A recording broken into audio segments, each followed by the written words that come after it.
आज जिस टॉपिक पे बात करने जा रहे हैं वो सुपर वीजा को लेके है। सुपर वीजा को लेके बहुत कंफ्यूजन जो एप्लीकेंट में रहती है। कई बार हम सुपर वीजा की पोस्ट पाते हैं, वीजा की पोस्ट पाते हैं, तो बहुत सारे मैसेज आते हैं क्या हम सुपर वीजा के लिए एलिजिबल है।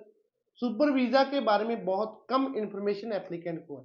आज इस वीडियो में पूरा का पूरा सुपर वीजा डिस्कस करेंगे, किसके लिए है, क्या एलिजिबिलिटी है, कितना टाइम लगता है, कितनी स्टे है, सारी की सारी बात सुपर वीजा में करेंगे। बेसिकली सुपर वीजा पेरेंट्स और ग्रैंड पेरेंट्स के लिए होता है, यानी जिनके चाइल्ड और ग्रैंड चाइल्ड कनाडा में रहते हैं, वो परमानेंट है, वो सिटीजन है, वो अपना जो केस अप्लाई कर सकते हैं। बेसिकली सुपर वीजा के बेनिफिट क्या है?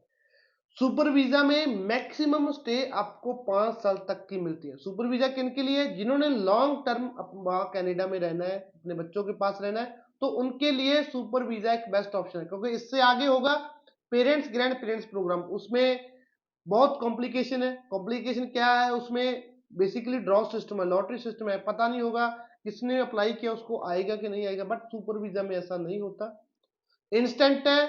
और पेरेंट्स और ग्रैंड पेरेंट्स 5 साल तक का लंबा समय अपने बच्चों के पास रह सकते हैं, और उससे भी ज्यादा अगर उन्होंने रहना है तो वो एक्सटेंशन अप्लाई कर सकते हैं, जो 2 साल और की मिल जाएगी।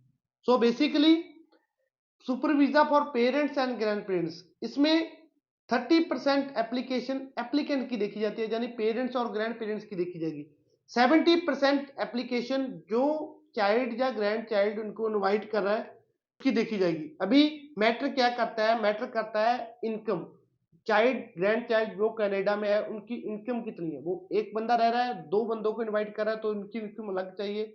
वहां पे 2 बंदे हैं, 2 को इनवाइट करें तो उनकी अलग चाहिए। वहां पे 2 है, 1 को इनवाइट करें तो इनकी इनकम अलग चाहिए। पर पर्सन वहां पे इनकम कैलकुलेट होती है, उसकी भी लिंक मैं साथ में शेयर कर दूंगा, वहां पे आप चेक कर सकते हो कि कितनी इनकम आपकी है। तो उसके लिए इनकम प्रूफ आपके चाहिए, यानी आपके नोटिस ऑफ असेसमेंट चाहिए चाइल्ड और ग्रैंड चाइल्ड जो कनाडा में है, उनके T4 चाहिए, उनकी बैंक स्टेटमेंट चाहिए, उनका जॉब लेटर चाहिए, वो क्या स्टेटस है, पीआर है, पीआर कार्ड, सिटीजन है, कैनेडियन पासपोर्ट, सारे के सारे डॉक्यूमेंट प्रॉपर चाहिए सुपर वीजा में। क्योंकि ज्यादातर 70% इनकम उन पे उनके ऊपर ही डिपेंड है। 30% पेरेंट्स और ग्रैंड पेरेंट्स, उनका क्या चाहिए? पहले पासपोर्ट, पासपोर्ट साइज फोटो, उसके बाद मेडिकल। क्योंकि 6 मंथ से ज्यादा समय अगर आपको कनाडा में किसी भी कैटेगरी में रहना है तो मेडिकल मस्ट है, आपको मेडिकल देखना पड़ता है, देना पड़ता है। कनाडा इमिग्रेशन, कैनेडियन गवर्नमेंट देखेगी कि आपको कोई ऐसी बीमारी तो नहीं है जिसको आप वहां पे जाके स्प्रेड कर सको, तो वो मस्ट है। उसके बाद हेल्थ इंश्योरेंस। अभी यहाँ पे ध्यान रखना, हेल्थ इंश्योरेंस में पहले क्या होता था, 2021 में सुपर वीजा की मैक्सिमम स्टे 2 ईयर की थी, तो उसमें जो हेल्थ इंश्योरेंस होता है, जो चाइल्ड ग्रैंड चाइल्ड कनाडा से करवाते थे मोस्टली, उसकी पेमेंट वो इंस्टॉलमेंट में पे करते थे। बट अभी क्योंकि एंट्री को एक्सटेंड किया, यानी 5 साल तक रह सकते हो, तो उसमें हेल्थ इंश्योरेंस की पेमेंट भी एक साथ ही आपको पे करनी पड़ती है, उसका आपको ध्यान रखना होगा। सो और मेडिकल और हेल्थ इंश्योरेंस चाहिए, उसके लिए आप वीजा अप्लाई कर सकते हो। वीजा की स्टे आपको 5 ईयर तक की मिल सकती है, इंस्टेंट है, डॉक्यूमेंट बहुत कम लगते हैं। दूसरा मल्टीपल एंट्रीज है, आप एक से ज्यादा बार आ जा सकते हो। जितने टाइम के लिए पासपोर्ट वैलिड है उतने टाइम का आपको वीजा मिल सकता है।